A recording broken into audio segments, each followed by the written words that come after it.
සියලු දෙනාම සාදරයෙන් පිළිගන්නවා අදත් අපේ Inside Cinemax YouTube channel එකට. සුපිරිම ගණේ time travel crime detective murder mystery TV series එකක් තමයි Signal කියන Korean series එක. සම්පූර්ණ එපිසෝඩ් 16ක් තියෙන මේ series එකේ දැනට මම එපිසෝඩ්ස් 4ක් අරගෙන අවිලා තිනවා. කලින් එපිසෝඩ්ස් නොබලව අයට මේ series එකේ playlist එකේ card එක ඔන්න උඩ දාලා තිනවා. ඒ වගේම කලින් එපිසෝඩ්ස් වල links ටික මම පහළ description එකේ දාලා තියන්නම්. අනිවාර්යෙන් ඒ videos ටිකත් බලලා අද මම කරන්න හදන මේ series එකේ 5 වෙනි එපිසෝඩ් එක බලන්න එන්න. ඔයාලා මේ වෙද්දි දන්නවා වර්තමානයේ ඉන්න detective පාක්ට walkie talkie එකක් හරහා අතීතයේ ඉන්න ලී ජේ-හැන්ට කතා කිරීමේ හැකියාවක් තියෙනවා කියලා. ඒ විතරක් නෙමෙයි ඔයාලා මේ වෙද්දි දන්නවා ඩිටෙක්ටිව් පාක්, ඩිටෙක්ටිව් චාසෝයන් සහ තවත් නිලධාරීන් දෙන්නෙක් දැන් කෝල් කේස් ටීම් එකේ වැඩ ටික සාර්ථකව කරගෙන යනවා. ඉතින් අද එපිසෝඩ් එක හරහා ඔයාලට දැනගන්න පුළුවන් වර්තමානයේ ඉන්න ඩිටෙක්ටිව් පාක් එයාට කතා කරන මේ ලී ජේ-හැන් ගැන හොයන්න උත්සාහ කරන ආකාරය සහ චීසොට ඩිටෙක්ටිව් පාක් ගැන සැකයක් ඇති වෙන ආකාරය. එතනින් පස්සේ මොන වගේ දෙයක් වෙයිද සහ තවත් ගොඩක් දේවල් අද 5 වෙනි එපිසෝඩ් එක හරහා ඔයාලට බලා ගන්න පුළුවන්. තවමත් අපේ Inside Cinemax YouTube channel එක subscribe කරලා නැත්නම් පහළ තියෙන අතු පාට බටන් එක දැන්ම subscribe කරලා ඊට හැපැත්තෙන් තියෙන bell icon එකත් click කරලා තියාගන්න අමතක කරන්න එපා. එහෙනම් යමු අපි මේ සුපිරිම series එකේ 5 වෙනි episode එකේ මොකක්ද උනේ කියලා බලන්න.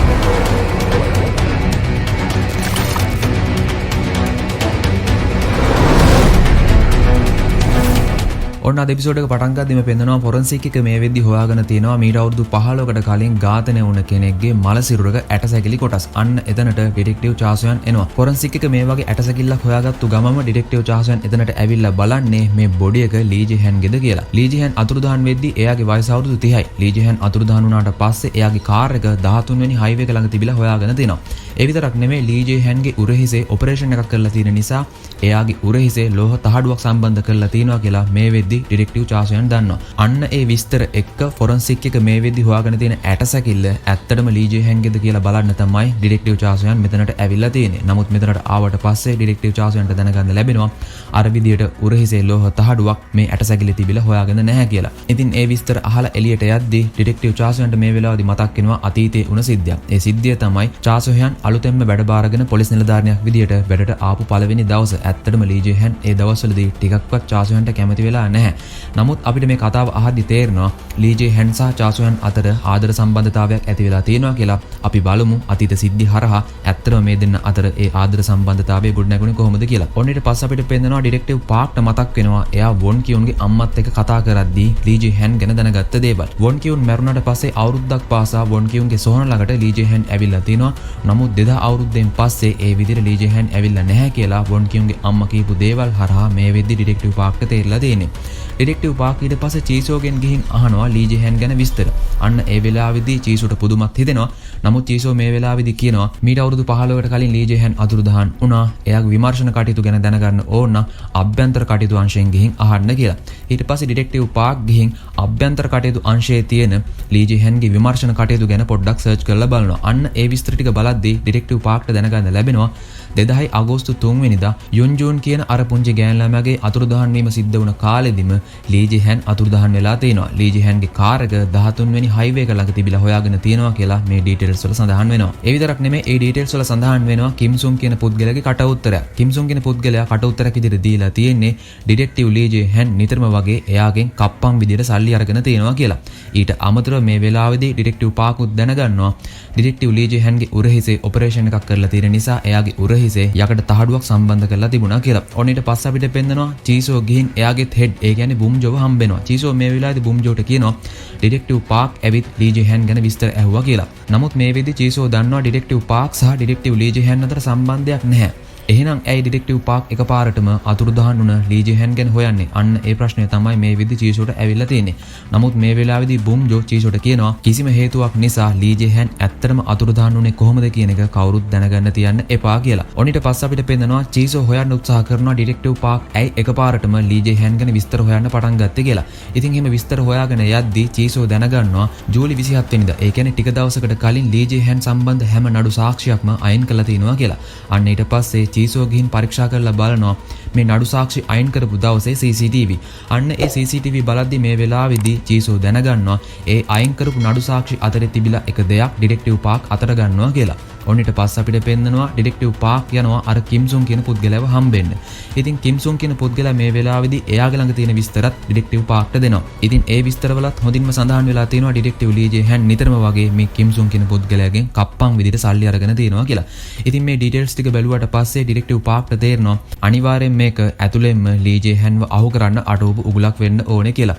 ඔන්න ඊට පස්සේ අපිට පෙන්නනවා ඩිටෙක්ටිව් පාක් ඒ විස්තර අරගෙන ගියාට පස්සේ මේ කිම්සුන් කියන පුද්ගලයා චීසොට කතා කරලා කියනවා ඩිටෙක්ටිව් පාක් කියලා කෙනෙක් ඇවිල්ලා ලී ජේ හැන් ගැන විස්තර ඇහුවා කියලා. ඉතින් මේ වෙලාවේදී චීසෝ අහනවා කිම්සුන්ගෙන් මොකුත් ප්‍රශ්නයක් උනේ නැහැ නේද කියලා. ඊට පස්සේ කිම්සුන් කියනවා නැහැ කිසිම සැකයක් ඇති වෙන්නේ නැති විදියට මම එයාට උත්තර දුන්නා කියලා. ඒ කියන්නේ දැන් ඔයාලට තේරෙනවා ඇති ඇත්තටම ඩිටෙක්ටිව් ලී ජේ හැන්ව අහු වෙන විදියට සහ අතුරුදහන් වෙන විදියට ඇතුළෙන්ම තමයි ගේම් එකක් ගහලා තියෙන්නේ. ඇත්තටම ලී ජේ හැන්ව අතුරුදහන් කරන්න මේ ඇතුළේ ඉන්න අයට මොකක්ද තිබ්බ ඕමනාව? අන්න ඒකට උත්තර මේ සීරීස් එක බලාගෙන යද්දී ඔයාලට තේරෙයි. ඔන්න ඊට පස්සේ අපිට පෙන්නනවා ඩිටෙක්ටිව් පාක් මේ වෙද්දී අතීතයත් එක්ක සම්බන්ධ කරන මේ රේඩියෝ සම්ප්‍රේෂණය ගැන එයා දන්න දේවල් බෝඩ් එකේ ලියලා තිනවා. ඒ විස්තර වලට අනුව ඩිටෙක්ටිව් පාක් මුලින්ම කතා කරේ 2000 අවුරුද්දේ ඉන්න ඩිටෙක්ටිව් ලී ජේ හැන්ට. ඊට පස්සේ ඩිටෙක්ටිව් පාක් කතා කරේ 1989 ඉන්න පොලිස් නිලධාරී ලී ජේ හැන්ට. ඒ විතරක් නෙමෙයි ඩිටෙක්ටිව් පාක් මේ වෙද්දී හොඳින්ම දන්නවා හරියටම රෑ 11:23ට තමයි මේ රේඩියෝ සම්ප්‍රේෂණය සිද්ධ වෙන්නේ කියලා. ඊට අමතරව ඩිටෙක්ටිව් පාක් මේ වෙද්දී දන්නවා මිනිත්තුවකගේ කාලයක් තමයි මේ රේඩියෝ සම්ප්‍රේෂණය ඇක්ටිව් වෙලා තියෙන්නේ කියලා. ඉතින් මේ දේවල් මේ විදිහට මතක් කරන අතරතුරේදී ඩිටෙක්ටිව් පාක්ට එයාගේ නැති වුණ අයියවත් මතක් වෙනවා. ඔන්න ඊට පස්සේ අපිට පේනවා 1995 සැප්තැම්බර් 10 වෙනිදා වෙන සිද්ධියක්. ඔන්න මේ වෙද්දී ලී ජේ හැන් ඩිටෙක්ටිව් කෙනෙක්. ඒ කියන්නේ 1989 එයා පොලිස් නිලධාරියෙක් වුණාට මේ වෙද්දී ලී ජේ හැන් කියන්නේ ඩිටෙක්ටිව් කෙනෙක්.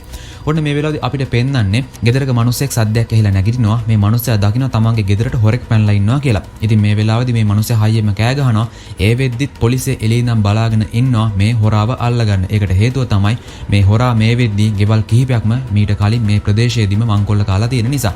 නමුත් පොලිසියට මේ වෙලාවේදී මේ මිනිස්සයව අල්ලගන්න වෙන්නේ නැහැ. ඔන්න ඊට පස්සේ අපිට පෙන්නනවා ඩිටෙක්ටිව් ලී ජේ හැන් ඇතුළු කණ්ඩායමේ හෙඩ් ඇවිල්ලා මේ වෙලාවේදී ඩිටෙක්ටිව්ස්ලාට බයිනවා. ඒකට හේතුව තමයි මේ හොරා මේ වෙද්දී ගෙවල් 4කට පැනලා සේප් වල තියෙන දේවල් හොරකම් කරලා තියෙනවා. ඒ විදිහට මංකොල්ල කැමරේ ලක්වුණු ගෙවල් අතර කොංග්‍රස් සභිකයෙක්ගේ ගෙදරක්, සමාගමක සභාපතිවරයෙක්ගේ ගෙදරක් සහ නඩුකාරයෙක්ගේ ගෙදරකුත් තියෙනවා.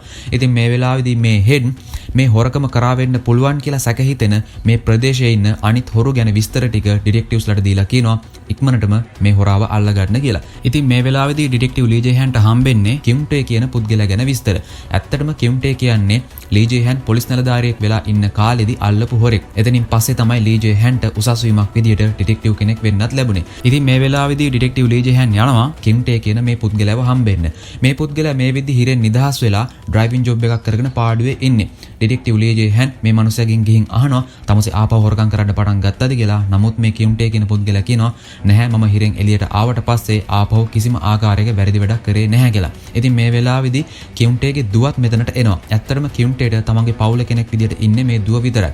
මේ දුවගේ නම තමයි යොන්ජි. ඩිටෙක්ටිව් ලී ජේ හැන් කිම්ටේව හම්බෙන්න ගියේ දැන් මේ සිද්ධ වෙන හොරකම් වලට ඒ මනුස්සයා සම්බන්ධයිද නැද්ද කියලා දැනගන්න. නමුත් එතනට ගියාට පස්සේ ඩිටෙක්ටිව් ලී ජේ හැන්ට සිද්ධ වෙන්නේ කිම්ටේ සහ එයාගේ දුවත් එක්ක රාත්‍රී කෑමකටත් සම්බන්ධ වෙන්න. ඉතින් මේ රාත්‍රී භෝජනයෙන් පස්සේ ඩිටෙක්ටිව් ලී ජේ හැන් එළියට එනවා. නමුත් මේ වෙලාවේදී කිම්ටේගේ දුව ඒ කියන්නේ යොන්ජි ඇවිල්ලා ඩිටෙක්ටිව් ලී ජේ හැන්ට කියනවා මම ඔයා මගේ මාමා විදියට හිතන්නේ මගේ තාත්තා හිරෙන් ආවට පස්සේ කිසිම ආකාරයක වැරදි වැඩක් කරලා නැහැ කියලා මම හොඳින්ම දන්නවා. මේ හොරකම නිසා මගේ තාත්තට මුකුත් කරදරයක් වෙන්න ඉඩ තියන්න එපා කියලා. ඔන්න ඊට පස්සේ අපිට පෙන්නනවා ඩිටෙක්ටිව් ලී ජේ හැන් එනවා ගෙදර. තාවමත් ලී ජේ හැන් ළඟ අර වෝකි ටෝකි එක තියෙනවා. ඔන්න ඒත් එක්කම අපිට පෙන්නනවා වර්තමානයේ ඉන්න ඩිටෙක්ටිව් පාක්ට ආපහු මේ රේඩියෝ සම්ප්‍රේෂණය හරහා ලී ජේ හැන් එක කතා කරන්න හැකියාවක් ලැබෙනවා. ඉතින් මේ වෙලාවේදී ඩිටෙක්ටිව් පාක් ලී ජේ හැන්ට කියනවා මම දැන් සතියක් විතර ඉඳන් බලාගෙන ඉන්නවා ඔයා කතා කරනකම්. නමුත් කෝල් එකක් ආවේ නැති නිසා මම ගොඩක් කලබල වෙලා හිටියේ කියලා. ඉතින් මේ වෙලාවේදී ඩිටෙක්ටිව් ලී ජේ හැන් කියනවා සතියක් නෙමෙයි අවුරුදු 6ක් තිස්සේ ඔයා මට ආපහු කතා කරේ නැහැ කියලා. ඉතින් ඒක ඇහුවට පස්සේ ඩිටෙක්ටිව් පාක්ට තේරෙනවා දැන් ලී ජේ හැන් ඉන්නේ 1995 කියලා. ඉතින් මේ වෙලාවේදී ඩිටෙක්ටිව් පාක් කියනවා ඔයාට අවුරුදු 6ක් ගත වෙලා වුණාට මම තවමත් ඉන්නේ 2015ම තමයි කියලා. ඉතින් මේ වෙලාවේදී ඩිටෙක්ටිව් ලී ජේ හැන් අහන්නේ මේ සිද්ධ වෙන හොරකම් සම්බන්ධයෙන් කවුරු හරි සැකකාරයෙක් අල්ලගෙන තියෙනවා නම් ඒ හා සම්බන්ධයෙන් විස්තරයක් කියන්න කියලා. නමුත් මේ වෙලාවේදී ඩිටෙක්ටිව් පාක්ට තේරෙනවා ඒ හොරකම සම්බන්ධයෙන් නඩුව තවමත් විසඳිලා නැහැ කියලා. ඉතින් මේ වෙලාවේදී ඩිටෙක්ටිව් ලී ජේ හැන් කියනවා මේ වෙද්දි මේ හොරා ගෙවල් 4ක් මංකොල්ල කාලා තිනවා. එහෙනම් ඊළඟට මේ හොරා මංකොල්ල කන ගෙදර ඇඩ්‍රස් එක කියන්න කියලා. ඉතින් ඒ හා සම්බන්ධයෙන් වර්තමානයේ ඉන්න ඩිටෙක්ටිව් පාක් විස්තර ටික බලද්දි එයාට තේරෙනවා මේ හොරා ඒ ගෙදරින් පස්සේ ආපහු කිසිම ගෙදරක් මංකොල්ල කාලා නැහැ. ඒ විතරක් නෙමෙයි හොරකම් කරපු බඩු ටිකවත් මේ වෙද්දි හොයාගෙන නැහැ කියලා. ඉතින් මේ වෙලාවේදී ඩිටෙක්ටිව් ලී ජේ හෙන් ඩිටෙක්ටිව් පාක්ගෙන් අහන්නේ ඔයා ඉන්නේ 2015 වෙනේ. ඒක නිසා ඔයාලගේ තියෙන තාක්ෂණයට අනුව මේ හොරා අල්ලගන්න විදියක් කියන්න කියලා. ඉතින් මේ වෙලාවේදී ඩිටෙක්ටිව් පාක් කියනවා මේ හොරා මංකොල්ල කාපු හැම ගෙදරක්ම පෝසත් ගෙවල්. ඒ වගේ පෝසත් ගෙදරකට පැනලා සේප්පුවේ තියෙන දේවල් හොරකම් කරන එක ලේසි වැඩක් නෙවෙයි. මේ හොරා කවුරු වුණත් ඒක නිසා අනිවාර්යෙන් මුල් විපරමක් කරන්න කලින් එන්නේ නැති. ඒක නිසා මේ මංකොල්ල කැමරට ලක් වුණ ගෙවල් ළඟට ගිහින් ඔයා ආපහු පරීක්ෂා කරලා බලන්න මේ ගෙවල් වල දොරවල්, බිත්ති සහ තැපැල් පෙට්ටි වගේ තියෙනවා නම් ඒ වගේ දේවල්. අනිවාර්යෙන් මේ හොරා මුල් විපරමක් කරද්දී ඇඟිලි සලකුණක් හරි එතන තියලා යන්නේ නැති කියලා තමයි මේ වෙලාවේදී ඩිටෙක්ටිව් පාක් ලීජේ හැන්ට කියන්නේ. ඉතින් මේ විස්තර ටික කියනවත් එක්කම අතීතය වර්තමානය සම්බන්ධ කරන මේ රේඩියෝ සම්ප්‍රේෂණය එහෙම නතර වෙලා යනවා. ඔන්න ඊට පස්ස අපිට පෙන්නනවා 1995 දී වෙන සිද්ධියක්. ඩිටෙක්ටිව් පාක් කියපු විදිහටම මේ වෙලාවේදී ඩිටෙක්ටිව් ලීජේ හැන් සමත් වෙලා තිනවා මේ හොරකම් වලට වග කියන්න ඕන ඒ පුද්ගලයා කවුද කියලා හොයාගන්න. ඒ වෙන කවුරුත් නෙමෙයි අර කියොන්ටේ කියන මනුස්සයම තමයි. නමුත් එතනින් පස්සේ බොහොම දරුණු සිද්ධියක් සිද්ධ වෙලා තියෙනවා. ඒ සිද්ධිය තමයි ඩිටෙක්ටිව් ලීජේ හැන් කියොන්ටේව අත්අඩංගුවට අරගෙන යන ගමන් ඉන්න අතරතුරේදී පාලම කඩගෙන වැටලා තියෙනවා. එතන ඒ වෙලාවේදී බස් එකක් තිබිලා තියෙනවා. ඒ බස් එකත් එක්කම තමයි පාලම කඩගෙන වැටලා තියෙන්නේ. අන්න එතනින් පස්සේ ඒ බස් එක පහළට වැටලා ලොකු අනතුරක් සිද්ධ වෙලා තියෙනවා. අන්න ඒ අනතුරේදී කියොන්ටේගේ දුවත් ඒ බස් එකේ ඉඳලා තියෙන්නේ. කියොන්ටේගේ දුව එදා ඒ බස් අනතුර නිසා මැරිලා තියෙනවා. ඔන්න ඒ අතරතුරේදී අපිට පේනවා වර්තමානයේ වෙන සිද්ධියක්. කියොන්ටේව අර හොරා විදිහට අත්අඩංගුවට ගත්තට පස්සේ අදාළ දඩුවම් කාලේ ඉවර වෙලා ඔන්න මේ වෙද්දී කියොන්ටේ නිදහස් වෙලා තියෙනවා. ඔන්න ඊට පස්සේ අපිට පේනවා ඩිටෙක්ටිව් පාක්ට දැන් තේරලා තියෙන්නේ එයා නිසා ආපහු අතීතයේ වෙනස් වෙලා තියෙනවා කියලා. ඒකට හේතුව තමයි කලින් ටයිම් ලයින් එකේදී 1995 සිද්ධ වුණු හොරකම් වලට කිසිම කෙනෙක් අත්අඩංගුවට අරගෙන තිබුණේ නැහැ. කොටින්ම කියනවා නම් ඒක නොවිසඳුණු නඩුවක්. නමුත් මේ වෙද්දී ඒ නඩුවට අදාළ හොරාව අල්ලගෙන තියෙනවා කියලා ඩිටෙක්ටිව් පාක්ට තේරෙනවා. කලින් වතාවේදී වගේම තමයි ඩිටෙක්ටිව් පාක්ට විතරයි මේ හැම දෙයක්ම මතක. අනිත් කිසිම කෙනෙක්ට කලින් ටයිම් ලයින් එකේ දේවල් මතක නැහැ. ඒ කට්ටියට දැන් මතක 1995 සිද්ධ වුණ මේ හොරකමට කියොන්ටේව අත්අඩංගුවට ගත්තා කියන එක විතරයි. ඔන්න ඊට පස්සේ අපිට පේනවා හිරෙන් නිදහස් වුණ කියොන්ටේ මේ වෙලාවේදී තවත් ගෙදරකට ඇතුල් වෙනවා. මේ ගෙදර ඉන්නවා ෂින් කියලා ගෑනු කෙනෙක්. එයාට යම්කිසි මානසික ආබාධයක් තියෙනවා. ඒ මානසික ආබාධයට හේතුව මොකක්ද කියලා තව ටික වෙලාවකින් ඔයාලට තේරෙයි. ඉතින් මේ මානසික ආබාධයක් තියෙන ෂින් කියන ගෑනු කෙනා ඒකට බෙහෙත් බොන්න යද්දි එකපාරටම පිටිපස්සෙන් ඇවිල්ලා කියොන්ටේ මේ ගෑනු කෙනාව අල්ල ගන්නවා. කියොන්ටේ මේ වෙලාවේදී මේ ගෑනු කෙනාව පැහැර ගන්නවා. නමුත් කියොන්ටේ හිතලම එයාගේ ඇඟිලි සලකුණ එතන ඉස්සරහා තියෙන කණ්ණාඩිය තියලා තමයි යන්නේ. ඔන්න ඊට පස්සේ අපිට පෙන්නනවා මේ පැහැර ගැනීම සම්බන්ධයෙන් කෝල් කේස් ටීම් එක වගේම අනිත් ඩිටෙක්ටිව්ස්ලාත් ඔක්කොම එකතු කරලා මීටින් එකක් තියෙනවා. ඉතින් මේ වෙලාවේදී මේ පැහැර ගැනීම සම්බන්ධයෙන් තමයි විස්තර කියන්නේ. ෂින් කියන අවුරුදු 37ක් වයස කාන්තාව තමයි මේ විදිහට පැහැරගෙන ගිහින් තියෙන්නේ. එයාගේ දෙමව්පියන් ඒ වෙලාවේදී ගෙදර ඉඳලා නැහැ. ඒ වගේම මේ පැහැර ගැනීම සිද්ධ කරපු මිනිහයාගේ ඇඟිලි සලකුණුත් හරියටම පොලිසිය මේ වෙද්දී හොයාගෙන තියෙනවා. ඒ විතරක් නෙමෙයි මේ පැහැර ගැනීම සිද්ධ කරපු මිනිහයා මේ ගෑනු කෙනාව පැහැරගෙන යන විදිය CCTV කැමරා එකකත් රෙකෝඩ් වෙලා තියෙනවා කියලා. ඉතින් මේ වෙලාවේදී ඩිටෙක්ටිව් පාක්ට තේරෙනවා එයා අතීතේ වෙනස් කරපු නිසා කියොන්ටේව මීට අවුරුදු ගානකට කලින් අත්අඩංගුවට ගත්ත අර හොරකම වෙනුවෙන් දැන් කියොන්ටේ හිරෙන් නිදහස් වෙලා මේ විදිහට ගෑනු කෙනෙක් පැහැරගෙන ගිහින් තියෙනවා කියලා.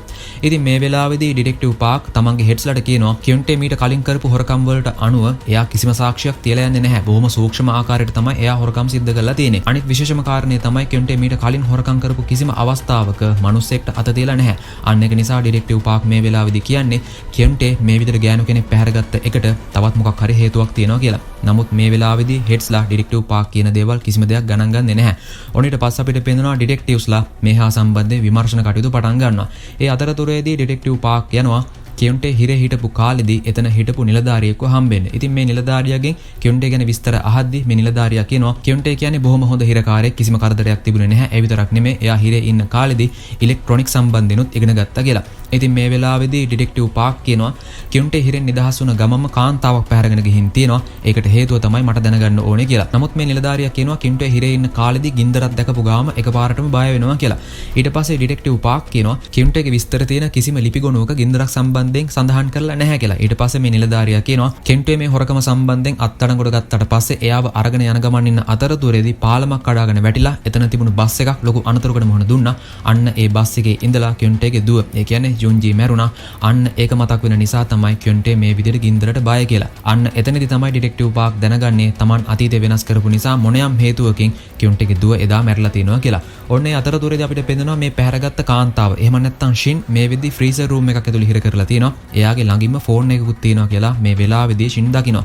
ඔන්න ඒ අතරතුරේදී අපිට පෙන්නනවා ඩිටෙක්ටිව් චාසුයන් මේ වෙද්දී ඉන්නේ ෂින්ගේ ගෙදර. ෂින්ගේ තාත්තත් මෙතන ඉන්නවා. ඩිටෙක්ටිව් චාසුයන් මේ වෙලාවේදී හොයාගෙන තියෙනවා ෂින් පාවිච්චි කරපු වේදනානාශක කිහිපයක්.